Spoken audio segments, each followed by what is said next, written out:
I just want to start off and say, isn't it nice to serve a God who lays every footstep in front of you for victory in his name? Isn't it nice? Well, with that being said, I want to go back to end of 2008, beginning of 2009. Me and my wife, we had purchased a house in Garland and had a good job at that time, got laid off. Wasn't really able to make ends meet. We ended up losing our house.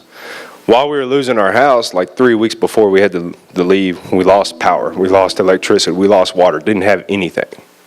So we're staying in this house, no light, no water, barely had any food. The neighbors, the kids next door were coming up to us asking if they were offering their power for us, for electricity. Wow. And, it's a very humbling experience when something like that happens.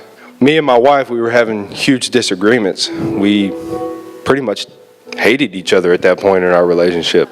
Didn't really want anything to do with each other. And, going through, coming to this church, listening to God, submitting to God, has really not only we were separate at one time, but it brought us closer. And now we have a stronger bond than ever.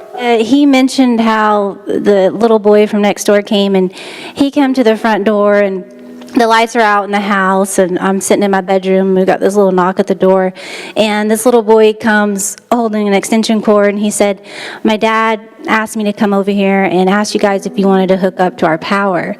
And I was so embarrassed. I said, "You know what? Thank you. That's so sweet." We didn't know that other people knew. At that point, I think we were keeping it to ourselves, out of pride, and I felt so horrible that this poor kid was lifting a helping hand to me, an adult. And I said, "No, it's okay." And I went to my bedroom, and I wept, and I wept, and I wept. And I was like, "God, this is so embarrassing." But God is promising me honor, and he has given that to us. We've tithed faithfully. We never gave up. Even when everything was taken away, we continued to tithe and hold on to that promise of honor, and he's given it to us and more. We were tithing, we were paying our bills, we were putting food on the table, but we really didn't have anything left over. We're going to go ahead and step out in faith and start tithing off of our gross income.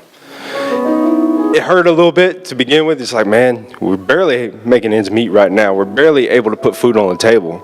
But let's go ahead and do this. And we did it. And now with that same amount of money, we're actually coming out with extra money. Paying our bills, got everything taken care of, got food on the table. We have another family in our house now. I can't explain it. Only God can. Well, with that being said, we have another family in our house. And we brought them in. We know how it is. We had an extra room, but we didn't have an extra bed. And, after a couple weeks, me and Lisa were like, got to get a bed, And she calls me one day. She says, "Okay, I'm going to lunch. I'm going to go get a mattress." I said, I'm actually going to go get a mattress today. I'd already planned on it. So we didn't know that we were going to go do it on the same day. Well, she's like, "Well, go to Mattress Firm," is what it was. Go to Mattress Firm. They have a red tag sales event. So I go to Mattress Firm. And I'm looking at the price tags. Oh, man, these guys are really proud of their mattresses up here.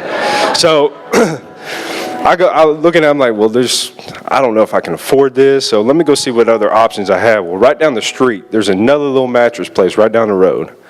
Go in there, the prices are about right. I was like, yeah, we could do this. So I go to get financed, for the bed. He puts all my information in the computer. Boom, it pops up approved. It's like, thank God. Then he gets another little pop-up on his computer. I'm the 100,000th customer. Got a free bed delivered to my house. A free bed. Isn't God good? Isn't God good? Amen.